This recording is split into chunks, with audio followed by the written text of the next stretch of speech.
Whether you're looking for answers to specific life questions or seeking to become the best version of you possible, welcome to the Mental Breakdown and Psych Reg podcast, where we offer insight, information, and strategies based upon research and years of practice as clinical psychologists.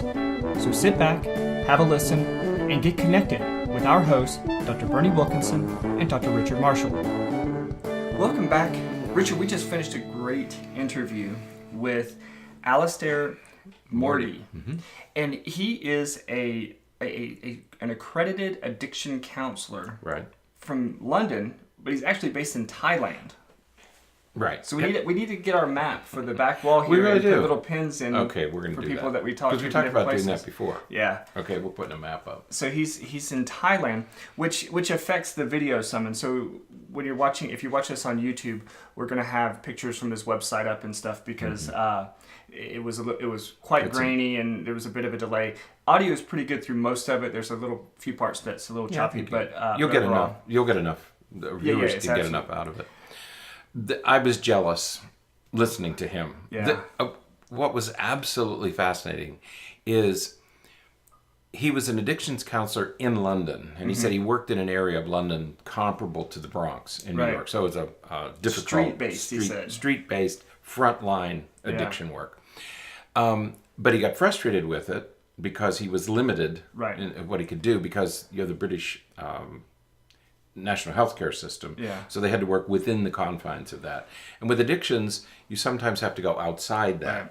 And he chose to go to Thailand. Yeah, and I said, why Thailand? Of all places, why Thailand? He did that for like 8 years in London, and then in 2010 decided going to go to Thailand. And he mentioned somewhere that he's in recovery himself. So I think he's a recovering addict. Right. So he brings that perspective. But he brings this holistic approach. And one of the reasons he chose northern Thailand, he chose Thailand because of the need, he said. That there's a need in all of Asia. And in fact, they have become the leading addictions center in all of Asia. Right. The private center. Mental health, addiction specific. Right, yeah, addiction specific center. Right. But what he was able to do in Thailand, he went to the northern part of Thailand, and it's a little bit like the United States in that the northern part is mountainous and rural. The southern part is the beach, the Riviera part of Thailand that we typically hear about in our country. Or people vacation in Thailand, they're going to southern Thailand. He's in northern Thailand, which is an area known for healing. That's what he said, yeah. Which was fascinating. I mean, that was one of the reasons he chose that region is that it has this tradition of healing. It's a Buddhist philosophy that's used. Referred to as the Golden Triangle area of northern Thailand. Right, which is where poppies It's amazing. were grown. Right. And so, but he went there and they developed this holistic approach, which is what is envious to us because we sit here limited by circumstance and by the conditions in the United States. And we always say, I wished we could do this and I wished we could do that. He filled his wish list by going there. Yeah. And the program is absolutely fascinating. Yeah, you'll have to check out the website. The link is in the show notes. But they do all kinds of things. They include diet and nutrition and exercise and the medical aspect and the psychological aspect. And they have one particular portion of their program, they're teaching people Muay Thai, kickboxing, and training them to be triathletes. Well, he started a center just for men. Right. He has the center, the cabin is general, but then he has this second system that I guess they developed in 2016. Called the Edge, which is designed for young men. Right.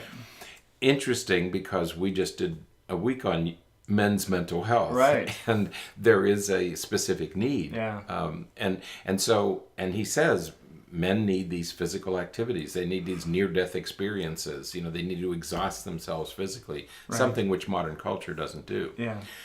They have to find meaning, but it's the envy part is that he was able to put together the components of the program that he felt were needed, and they have five components to the program, and it must be highly effective. I don't know what their recidivism rates are. Their completion rates are very high.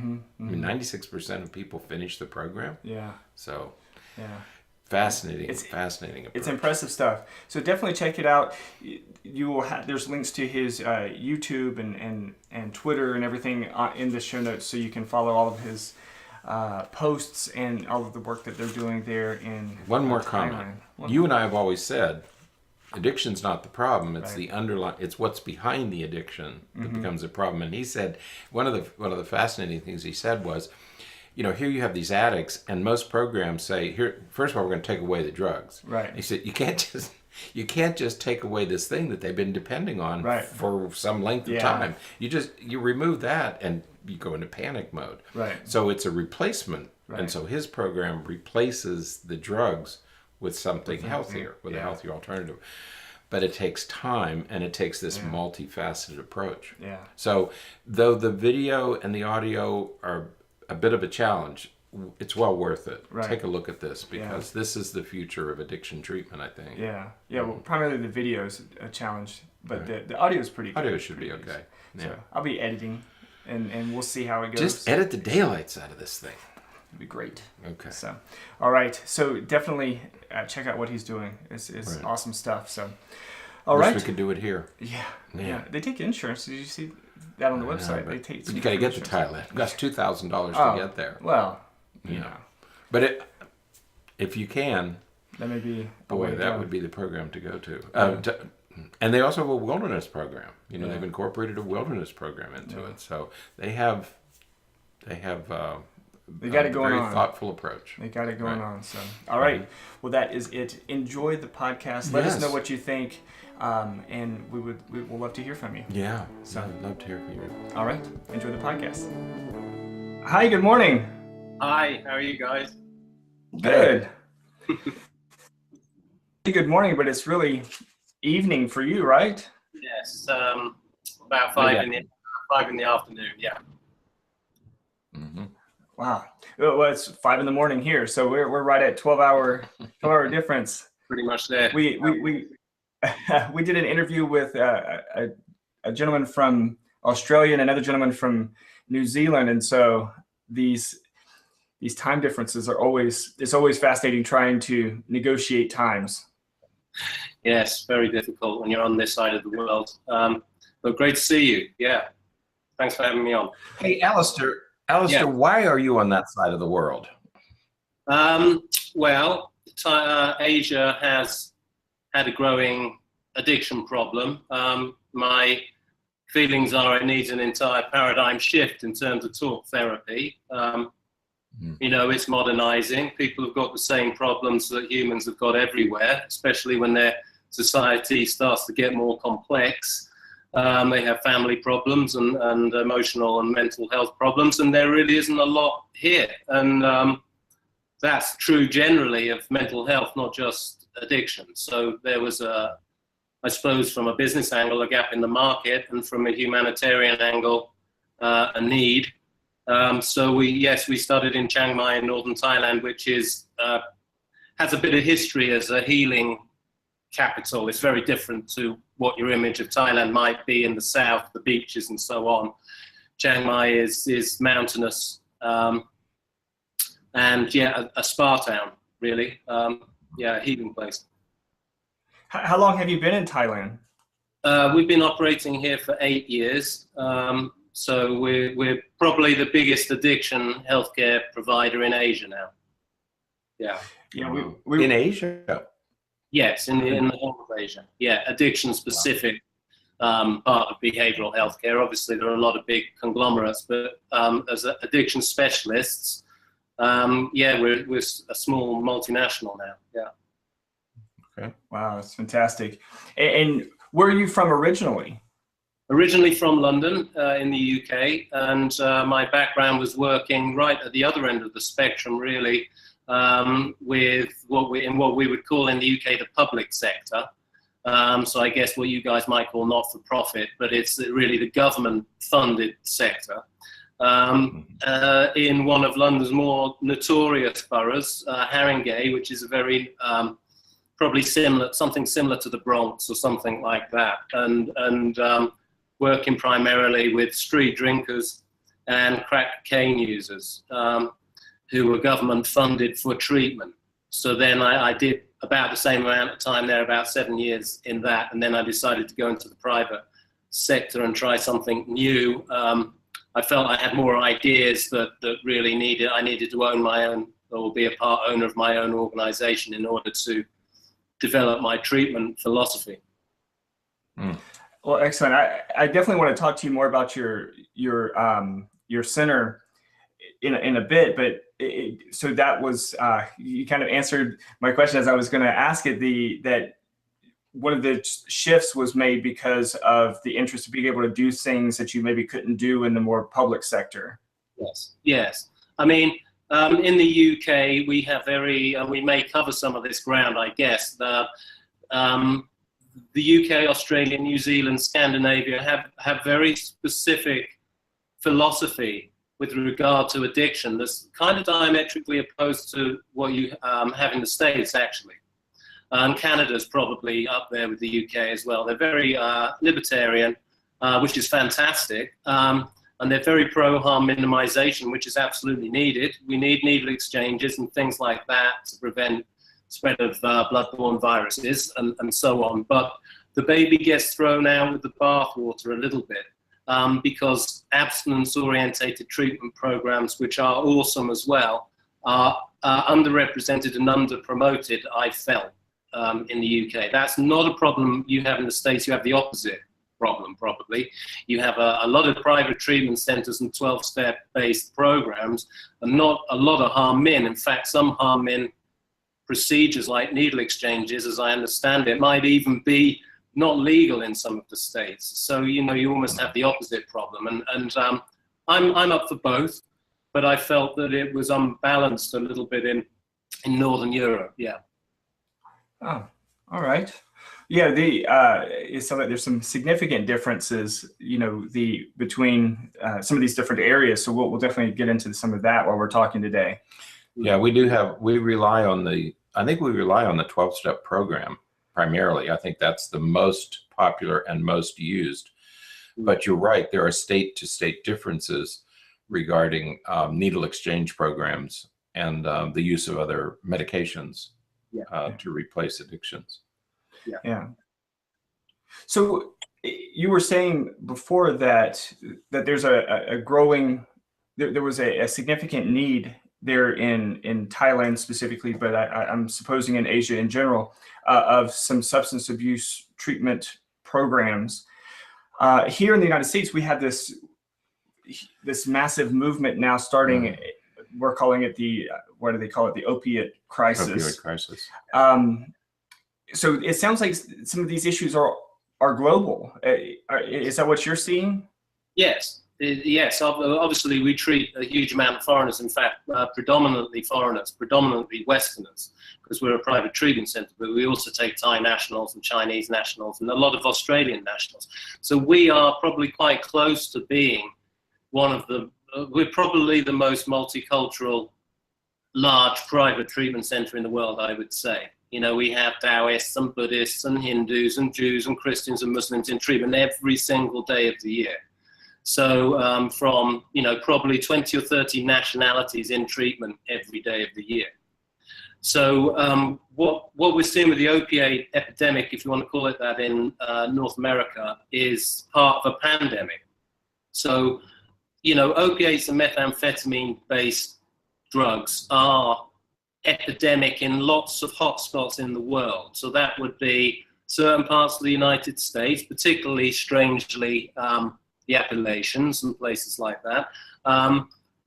Same in rural parts of Australia.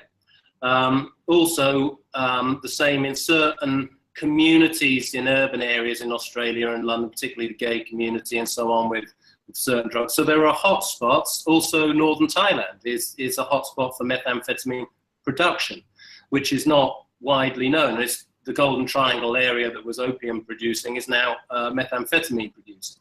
So you see these crises, and perhaps also in the Middle East with heroin, because it's grown at source there. And there are different reasons why those epidemics grow and flourish, but what we need to understand is this is part of a wider pandemic, which is global. It's on every continental shelf.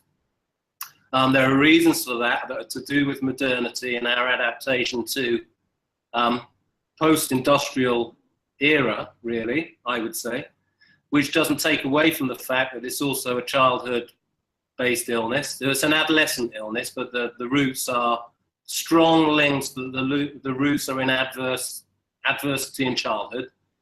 So the Center for Disease Control and Kaiser Hospital Group and academics like Frank Felitti have done a lot of work on adverse childhood experiences, and they've catalogued them and researched them in huge, huge surveys.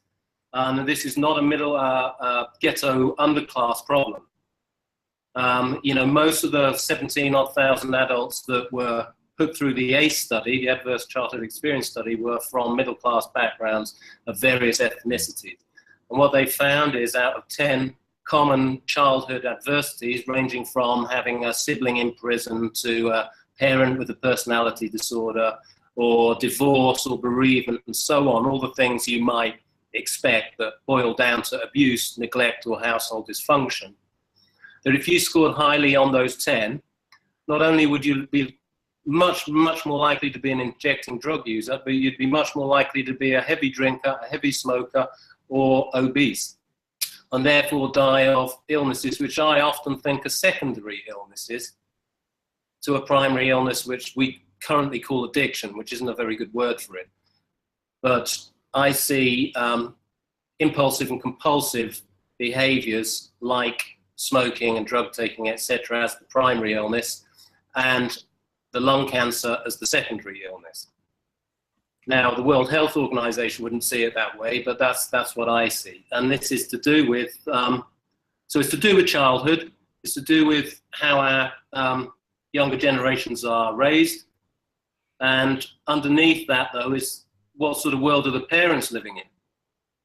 So it's this, there's so many levels to addiction. It affects humans on every level of their being, physical, biological, environmental, psychological, existential, spiritual, the whole gamut of human experience. Alastair, when you said that the Chiang Mai, is it a province or a region? Yeah, yes, province? That's right. Province. You said it was already known as a place of healing. Yes. What was the fundamental philosophy that was used there? Buddhist meditation. So Lana used to be a separate kingdom from Thailand, from Siam. Mm-hmm. The Lana culture is sort of halfway between Burmese culture and Thai culture. Obviously, it's all part of Thailand now, but the Lana kingdom had a specific branch of Buddhism called Vipassana, which you all now know as mindfulness. Yes. What we would commonly call in the West mindfulness, it has its roots in Vipassana. So those psychologists and Buddhist teachers that began popularizing quick and easy secular meditation techniques in the 70s and 80s. John Kabat-Zinn would be a good example of someone people might know. He's a popular American meditation teacher and a psychologist, I think. Massachusetts, is he? One of the really good academic centers in the States. And obviously mindfulness is used in offices, in stress reduction, for depression. So the NHS in the UK prescribe, if you like, mindfulness software modules and things like that to help people deal with depression. And that's attracted Asian nationals from China and other Buddhist areas to northern Thailand over centuries, really. And so it's a very long tradition, and there are a lot of very large temples that do organized 10-day retreats. So in northern Thailand and also in Sri Lanka, you will see a particular type of meditation called Vipassana, which demands a 10-day retreat. When the reason is very specific, because 10 days is the time that's been found to cause some kind of brain change, I presume. And most people will bow out around 3 or 4 days, is when they're feeling quite confronted with themselves. And it's not recommended for, obviously, people who have had recent bouts of psychosis and things like that for that reason. It's quite confronting. But we use it in small, manageable chunks in treatment. as well as Muay Thai boxing for young men. So we use some quite odd techniques in addition to the usual ones, like, the variants of CBT, some 12-step philosophy, and so on. We put it together so people have a range of options because everybody's obviously different. Each client is different. But before we move on to a couple of other things, I have a question that I don't even know if you and I have really talked about this too much. Richard and I talked about all kinds of different things sitting around, but I wanted to ask you this, and it's sort of out of left field. So if you want to put your thoughts together some first, then that's great.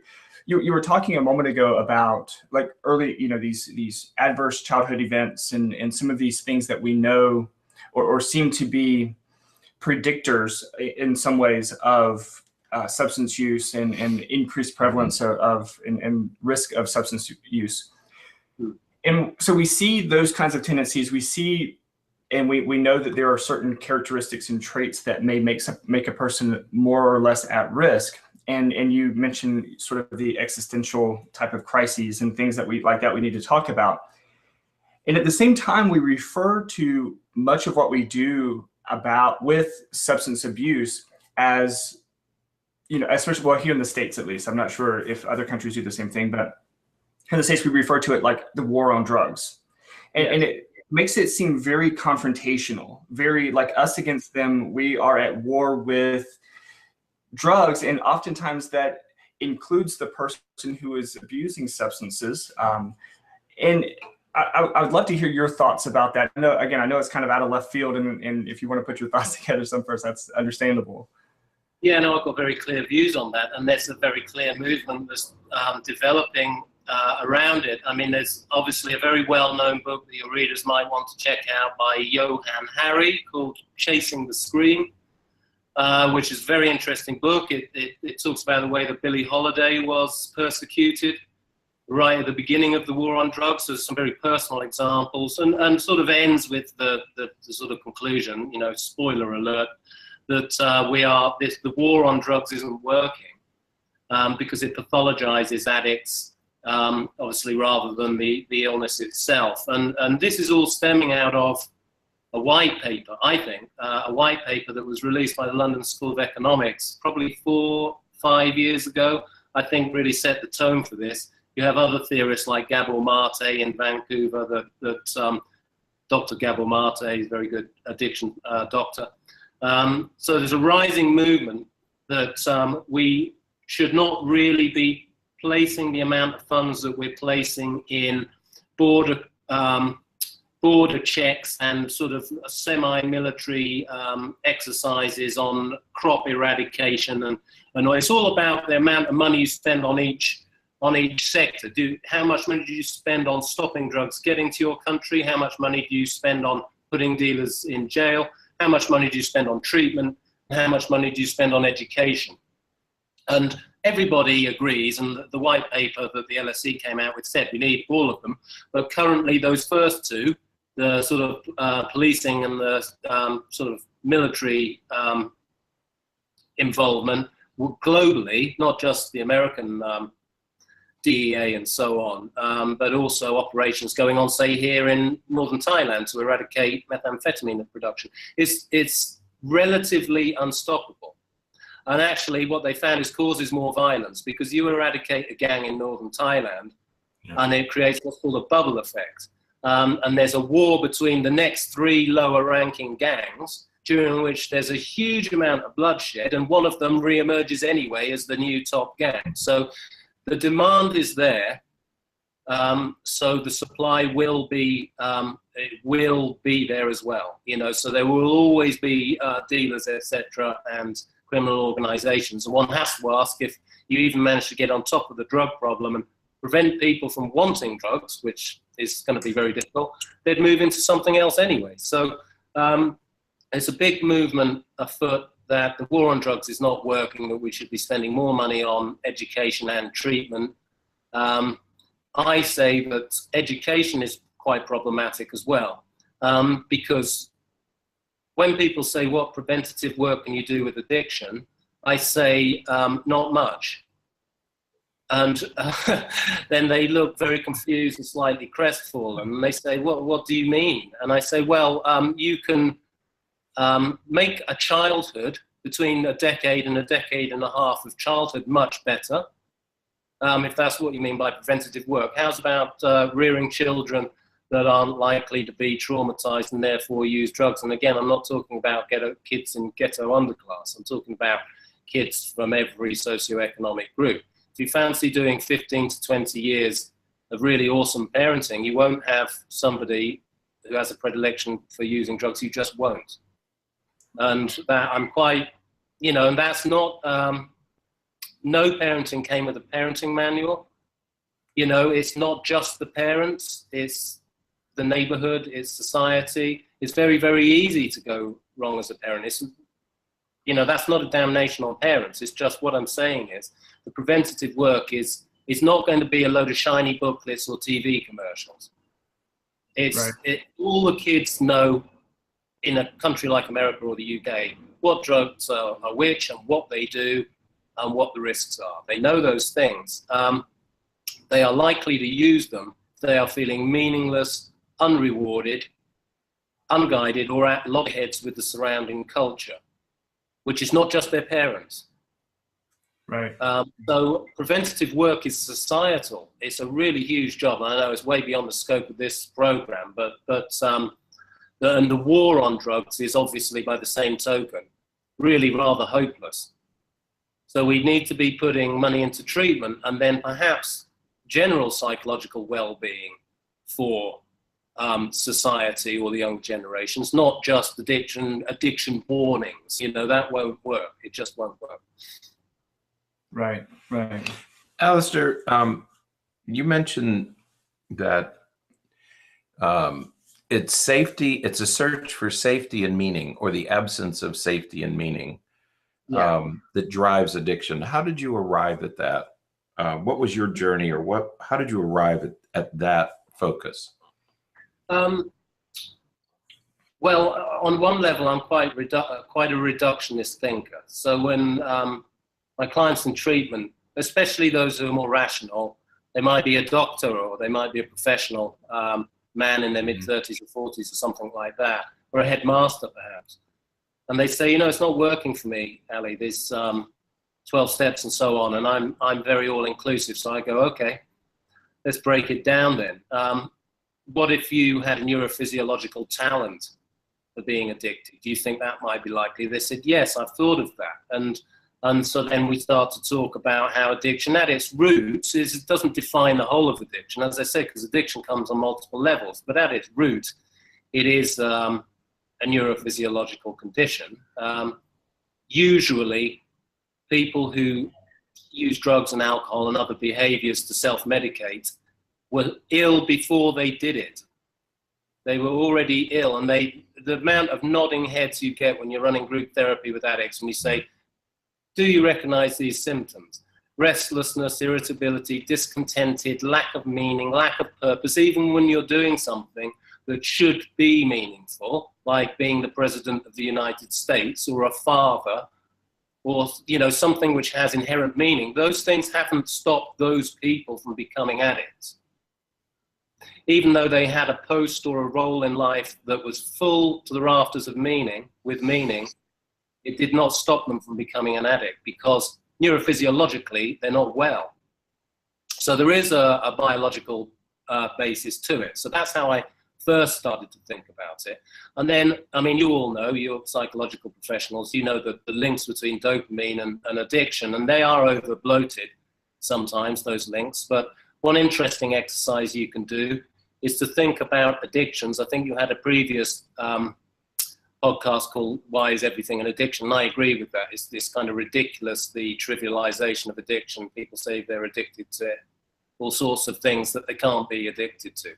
But we can pretty quickly work out what you can be addicted to using a funny or quite old-fashioned model in psychology called Maslow's hierarchy of needs. Now, you guys will be familiar with that, but your listeners might not be.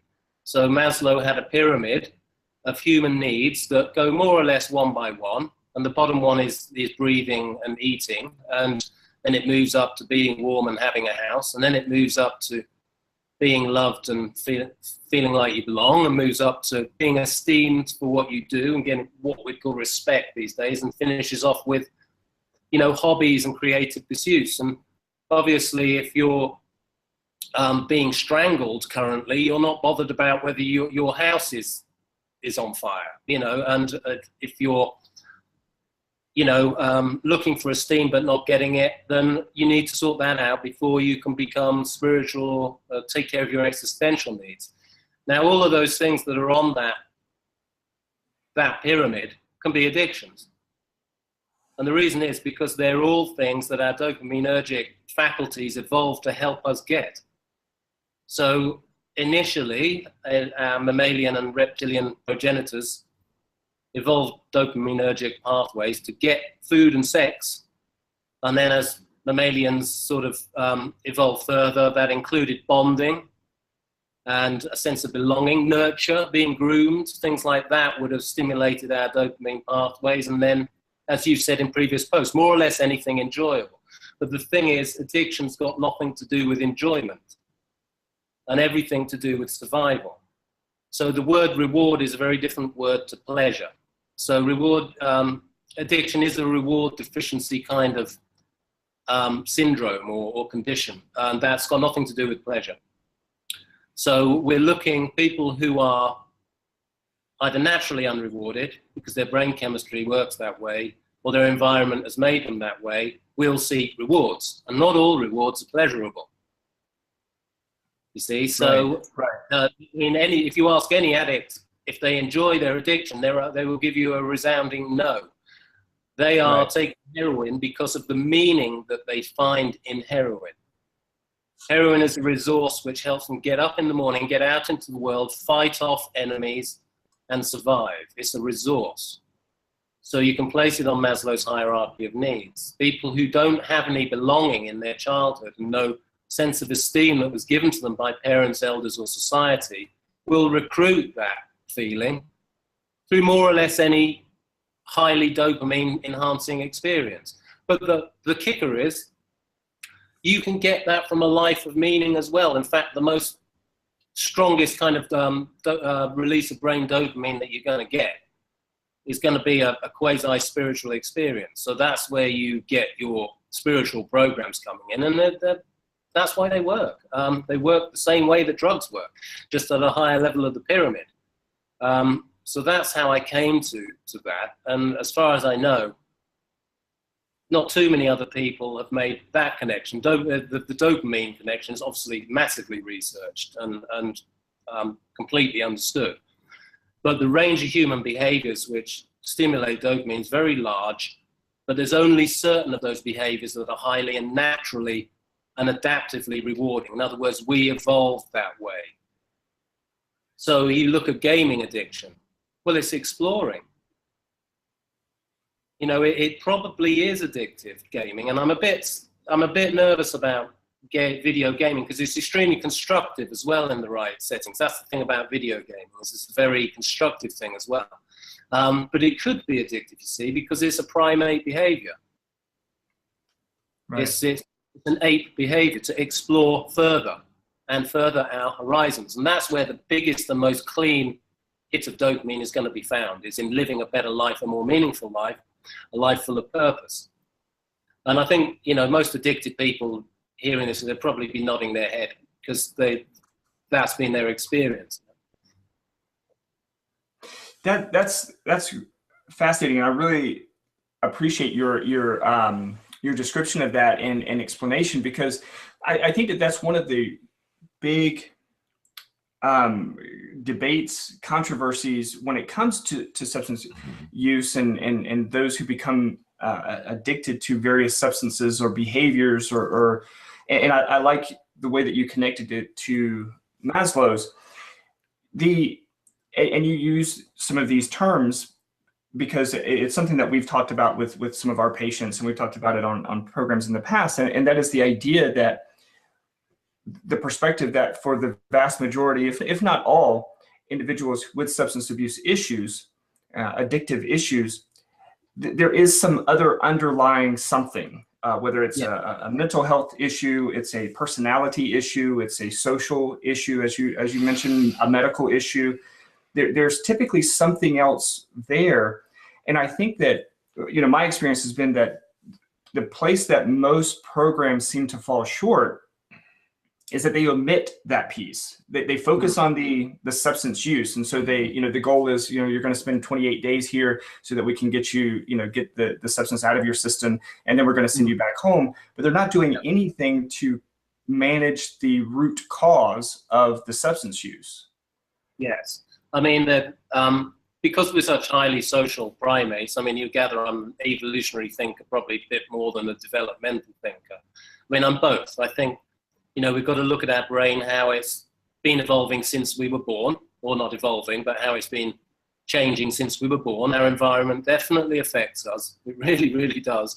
And also the way that our human brain, which is pretty similar to start with in all of us, has been evolving for millions of years. And as I said, we're highly social primates. So a lot of our meaning comes through social belonging.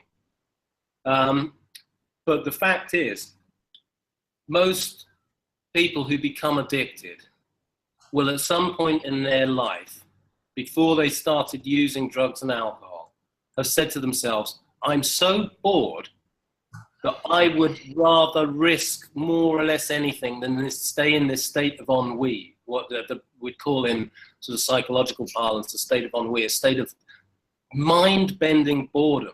Now that probably does have biological basis and an environmental cause and all sorts of things. But the point is, some middle-class kid sitting in Idaho is feeling it just the same as some tough kid in New Orleans or whatever. The similarities are in the person, not necessarily the socioeconomic group.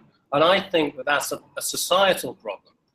I don't think that medieval young men, let's say, would have really had the time to have felt so mind-crushingly bored or asking themselves a question, who am I? Because they were too damn busy surviving. And so we say things like, oh, addiction's caused by trauma, which it is. Addiction's caused by poverty, which it is. But the fact is that most of the world's poverty-stricken and traumatized people aren't addicts. That's the problem with that one.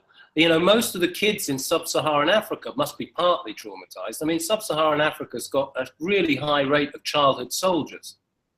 You would have thought they'd have the highest rate of addiction. Now, they've got a pretty high rate of cannabis use, but they don't have very high rates of other drugs. And the answer to that would usually be, oh, they can't get their hands on it. There's not enough money. Those drugs aren't available. I don't really think that's it.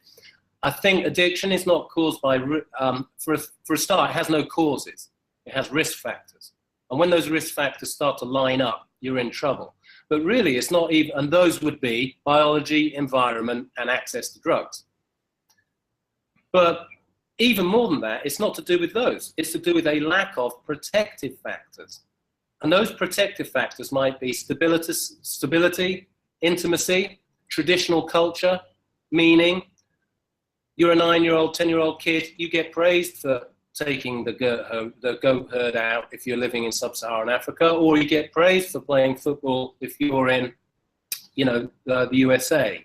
Erickson's model, if you like. The idea that we have needs as we develop. And if we don't get those needs met as a 2-year-old, an 8-year-old, a teenager, and there's very specific needs at each, to have independence, to be praised, to have a feeling of belonging and like the world is a safe place. If those things are missing, you wind up as a pretty poorly developed primate. And those things seem to be more missing in modern society ironically, than they are in traditional cultures. So even in somewhere like California, you'll find that after earthquakes or natural tragedies, people who are from immigrant groups who have a still very intact culture will deal rather better with the trauma than Americans. And that is what causes addiction, in my view, is a lack of meaning. So it's boredom, lack of meaning, lack of purpose, the idea that almost anything would be better. Offending criminal behaviors, taking drugs, you name it. Young men in particular have to have an odyssey, otherwise they might as well not be alive. They have to have some engaging to do. And it doesn't quite answer the problem with young women, who I do think are slightly different. But again, we could probably base that back to the meaning that they should be getting from family and or if not family, the surrounding culture, because the family might be quite strong, but the surrounding culture needs to be strong as well. The parents need support too. Right.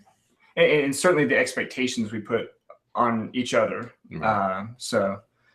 Well, you've mentioned a lot of different things, different treatment ideas and different ways in which we kind of think about and approach substance use. Tell us a little bit about your center. I saw that it's been referred to as sort of was it the Betty Ford of Asia? So it's a very it's a brilliant looking facility. So tell us a little bit about it. Yeah, I think that's probably quite a good comparison, because we're a bit of a flagship, a bit like Betty Ford is. I mean, Betty Ford's very traditional. It's an awesome place, really, you know, what they've done over the years. And we have tried to do something like that in Asia. We're quite, we're progressive at the same time as being quite middle of the road and traditional. So we try to keep the traditional treatment methods that work and bring them to Asia, which obviously doesn't have much experience with them. Things like abstinence-based philosophy and 12-step fellowships and support groups, and we've kind of swollen the fellowships really in Thailand from what they were, just because of the amount of alumni that have left our centre and gone on to stay clean and sober and build the fellowships here in Southeast Asia. So that's a source of pride, really, I guess. But on the progressive side, what we tried to do was obviously use the local resources, which is, and incorporate them into a treatment program in a really interesting way. And Vipassana, or Theravada Buddhism,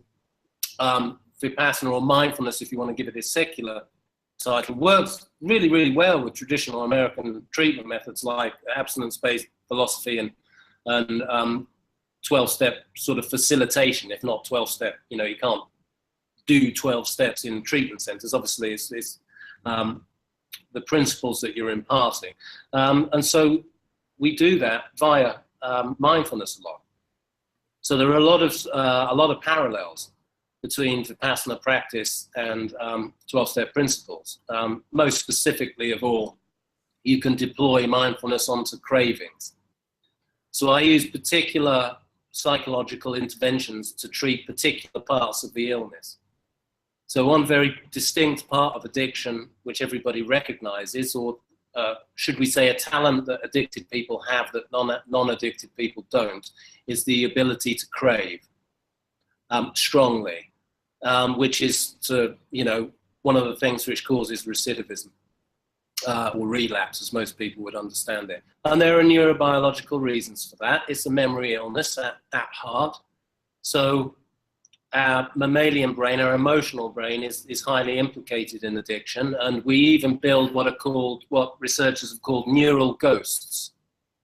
So when you stop using, you'll have lots of neural ghosts, lots of ghosts in your brain that are haunting you of your, more or less anything that reminds you of your addiction will haunt you. And that's because those pathways have been laid down and washed over and cleaned and strengthened by dopamine, right? Particularly by dopamine. And those highways will be very wide and very fast, and they won't die off or wither away very quickly. So one of the psychological techniques you can use is mindfulness training. So mindfulness training in the temple would be you're sitting in an uncomfortable position for hours on end, and when your back aches, you just repeat to yourself that your back is aching slightly, with your internal dialogue, and then you breathe, and then you repeat, you talk to yourself again, and then you breathe, and eventually the discomfort subsides and you realize you're not going to die because you've got an uncomfortable back. And should you choose to move your position, you do very slowly and mindfully. So you'll move very, very slowly like this. And so we use that with cravings. When you have a craving, you can go into meditation and repeat to yourself internally, I'm having a craving, I'm having a craving, I'm having a craving. And then breathe. And that's effectively really a behavioral treatment. It's really action. It's actually kind of rewiring you, if you like, in terms of your neural connections and strengthening your ability to delay gratification in an action-based way and weakening the connections that are connected with having a thought of using and immediately phoning up your dealer. You're interrupting and breaking that connection. And that's literally on a brain level. But of course, the trick is you have to do it again and again and again, as with anything in life. Therein, I guess, lies the value of residential treatment programs, is you are really, in a way, forced to consistently do things over and over again. And that is how you bed things down in your brain and create change. And we know that now. We know that our brain's relatively plastic, at least parts of the brain are, and we can change them over periods of 2 and 3 months if we do things repeatedly. So there are lots of books on that are popular bestsellers. Norman Doidge's book, the name escapes me now, something like The Plastic Brain. Those kind of, The Brain That Changes Itself. That's a great popular book that people might want to read about neuroplasticity. So we brought the traditional Western methods over here to Asia to benefit Asian nationals, and we've used local methods that Westerners find really compelling and complementary with what they're used to. And that's been a fairly powerful mixture, I would say. Sounds like it. Yeah. So it sounds like, again, you use a variety of methods, because I know that one of the things that we've encountered, because we've specifically talked about how some people are more inclined to go in one treatment direction or another treatment direction. Some people are very opposed to like the 12-step type programs, and others are somewhat resistant of even meditation-based types of treatment. It sounds like at your facility, you guys work to incorporate a bunch of different techniques so that you can meet the patient or the client where they are and provide them whatever it is that is going to connect with them. Yeah, well, what I've found over the years, and this is not just working with higher socioeconomic groups, I also did this in Tottenham in North London, was start everything with psychoeducation about how the brain works and how addiction works. That's completely secular and just factual. Yeah, you talk about how the brain works in very basic terms, and then it tends to make sense from there. So then you say, well, the reason why 12 steps kind of tends to work is because we're mammals, and we are inherent. Even psychopaths are social. Even psychopaths need somebody, even if it's just to torture them. We're social primates. It's what we do. We have to be with people, otherwise we become ill. And addiction's an illness where you will isolate. So that's why 12-step fellowships, for example, will talk about not isolating, and we do therapy in groups. And then you might explain how CBT works. Well, we have our reasoning faculties are impaired in addiction. So we can't really trust our thinking. You always think you can trust your thinking. Well, you can't. So, as Albert Ellis said, don't believe what you believe necessarily. And so again, that then vindicates being in groups and doing group work where you can be challenged not just by counselors but by your peers. So if people have a rough understanding of how their brains work, what sort of creature we are, highly social mammals or primates that whose reasoning is impaired by certain illnesses like addiction, then it starts to make a lot more sense why they need to do the things they need to do. I wouldn't ask anybody to do anything that they didn't want to do without a very good explanation. And most addicted people don't want to do treatment because drugs and alcohol are the only things that ever work for them to get them not being symptomatic. And now all everybody else wants to do is just take it away from them. And that's like being blind and having a medicine given to you that helped you to see, and then 10 minutes later everyone comes along and they want to take it away. I mean, you'd be grief-stricken. And that's the situation that the addicted person is in, very literally. They have a disability. Right. It certainly sounds like it's the approach has to be holistic. And Yes. I read that on your website that you guys take a very holistic approach. Yeah.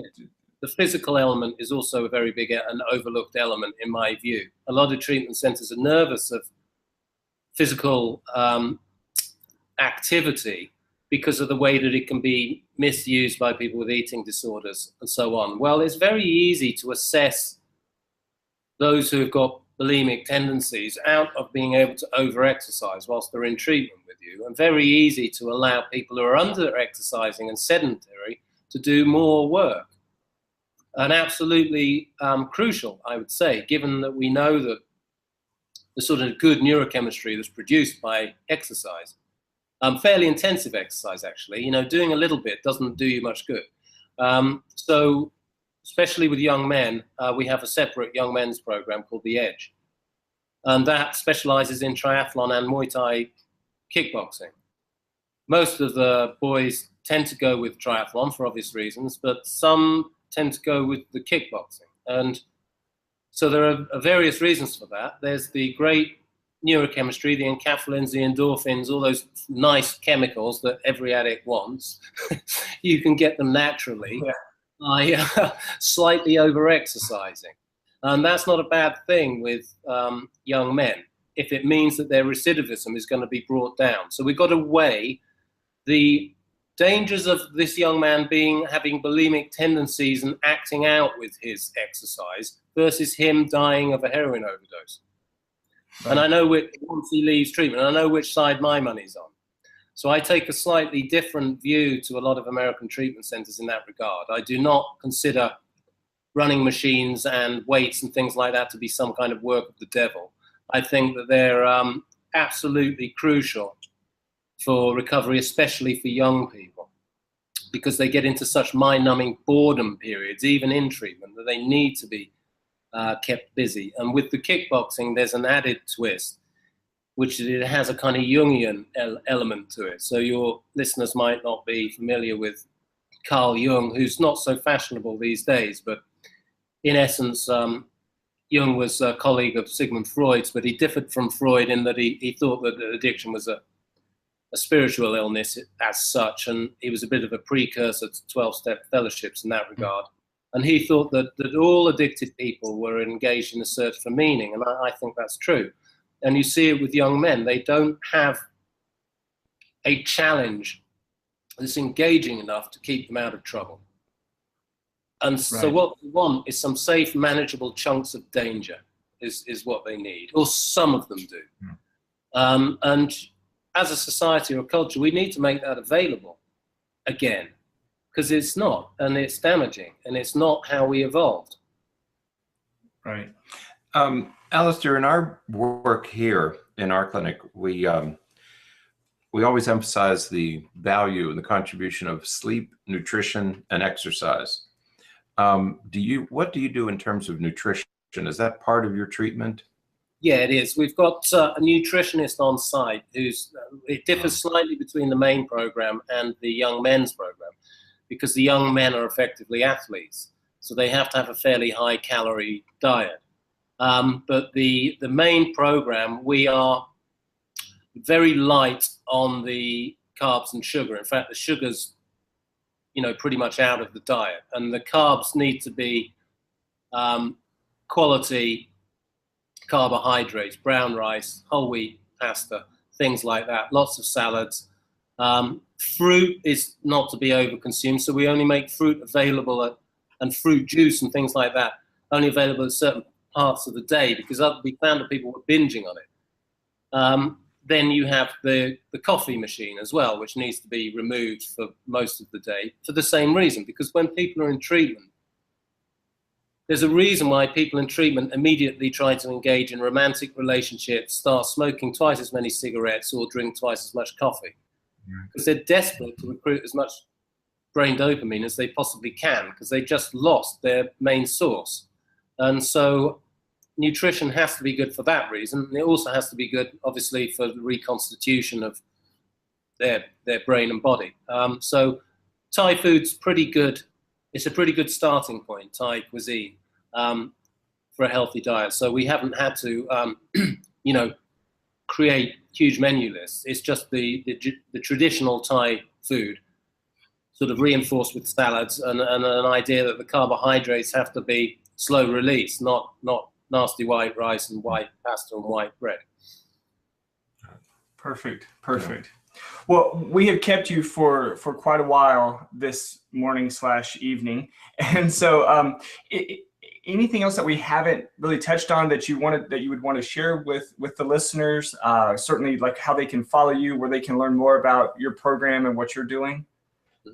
The rehab's website is www.thecabinchiangmai.com, or they can just do www.thecabin.com and then get to our various centers through that. I'm on Twitter, YouTube, and Facebook as Alastair Mordey. That's ALASTAIR, and Mordey is MORDEY.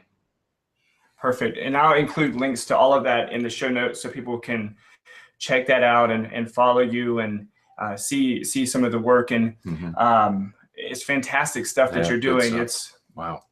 It's impressive compared to some of the things that we're doing here.